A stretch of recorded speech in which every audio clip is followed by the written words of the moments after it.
اعوذ باللہ من الشیطان الرجیم، بسم اللہ الرحمن الرحیم۔ اسلامک سچ ٹی وی کے معزز ناظرین اور اس امت محمدیہ کی مقدس ماؤں، بہنوں اور بیٹیوں، السلام علیکم ورحمۃ اللہ وبرکاتہ۔ معزز ناظرین، جو لوگ نماز فجر کے بعد سو جاتے ہیں،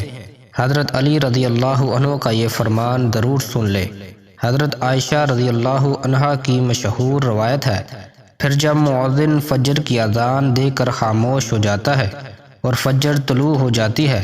یعنی صبح کی روشنی پھیلنے لگتی ہے، تو آپ صلی اللہ علیہ وآلہ وسلم کھڑے ہوتے اور 2 رکعتیں ہلکی یعنی فجر کی سنتیں پڑھتے اور اس کے بعد اپنی داہنی کروٹ پر لیٹ جاتے تھے، یہاں تک کہ مؤذن اقامت کہنے کی اجازت حاصل کرنے کے لیے آپ صلی اللہ علیہ وآلہ وسلم کے پاس آتا تو آپ صلی اللہ علیہ وآلہ وسلم نماز کے لیے مسجد تشریف لے جاتے۔ حضرت عثمان رضی اللہ عنہ سے مروی ہے، آپ صلی اللہ علیہ وآلہ وسلم نے فرمایا، صبح کی نماز کے بعد سورج نکلنے تک ذکر خدا میں لگے رہنا رزق کے حصول میں زیادہ باعث نفع ہے، اس بات سے کہ طلب رزق میں دنیا کے کونے کونے میں پھرتا رہے۔ سیدہ فاطمہ رضی اللہ عنہ بیان کرتی ہیں، میں صبح کے وقت سوئی تھی کہ نبی کریم صلی اللہ علیہ وآلہ وسلم میرے پاس سے گزرے اور آپ نے مجھے پاؤں سے ہلایا، پھر فرمایا، بیٹی اٹھو، اپنے رب کی طرف سے رزق کی تقسیم میں شامل ہو جاؤ اور غفلت شعار لوگوں کی عادت اختیار نہ کرو۔ اللہ تعالیٰ طلوع فجر سے طلوع آفتاب تک لوگوں کا رزق تقسیم کرتے ہیں۔ حضرت انس بن مالک رضی اللہ عنہ کی روایت ہے، تلاش رزق کی خاطر نماز فجر سے طلوع آفتاب تک مت سویا کرو۔ حضرت انس سے اس کی وضاحت طلب کی گئی تو آپ نے فرمایا کہ اس وقت 70 مرتبہ تسبیح، تکبیر اور استغفار کرنے سے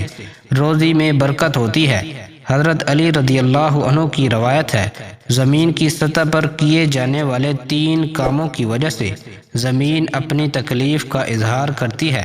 ناحق خون بہنے سے وہ غسل جو زنا کے ارتکاب کے بعد کیا جائے اور طلوع آفتاب سے پہلے سونے سے۔ متعدد روایات میں ہے کہ اللہ تبارک و تعالی صبح صادق سے لے کر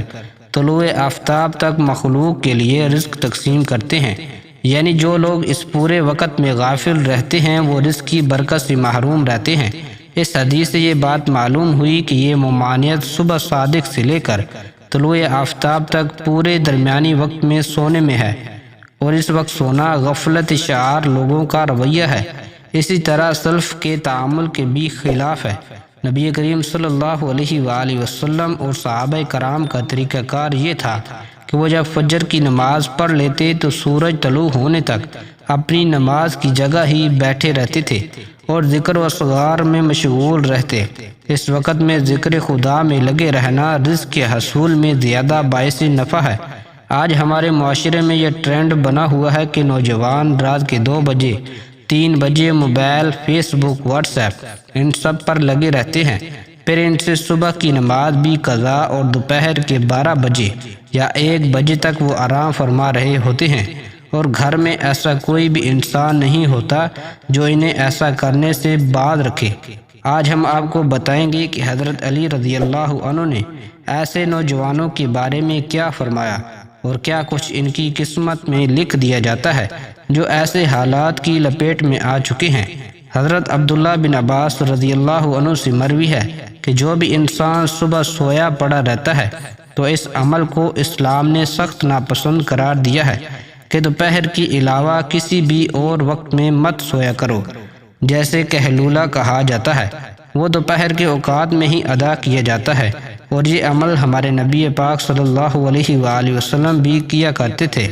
کہلولہ وہ نہیں جس میں انسان دوپہر میں پیٹ بھر کھانا کھا کر سو جاتے ہیں۔ کہلولہ سے مراد وہ عمل ہے جس میں آپ کھانا کھا چکے ہیں یا نہیں، بس تھوڑی دیر آرام کرنا دوپہر کے اوقات میں، تاکہ آپ کا جو باقی کا دن ہے وہ صحیح سلامت گزرے اور آپ کے دن کے باقی حصے میں آپ اچھی طرح اپنے کاموں کو سر انجام دے سکیں۔ یہاں پہ ڈاکٹرز کا بھی یہ ماننا ہے کہ اگر انسان کھانا کھا کر فوراً سو جاتے ہیں تو وہ دل کے مرض میں مبتلا ہو جاتے ہیں اور یہی بات 1400 سال پہلے ہمارے نبی کریم صلی اللہ علیہ وآلہ وسلم نے فرمائی تھی۔ ایک مرتبہ حضرت علی رضی اللہ عنہ کی خدمت میں ایک شخص حاضر ہوئے اور فرمانے لگے،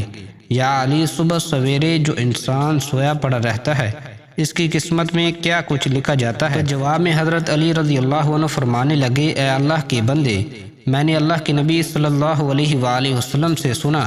کہ جو بھی انسان صبح کے اوقات میں سویا پڑا رہتا ہے اور وہ فجر کی نماز بھی قضا کر بیٹھتا ہے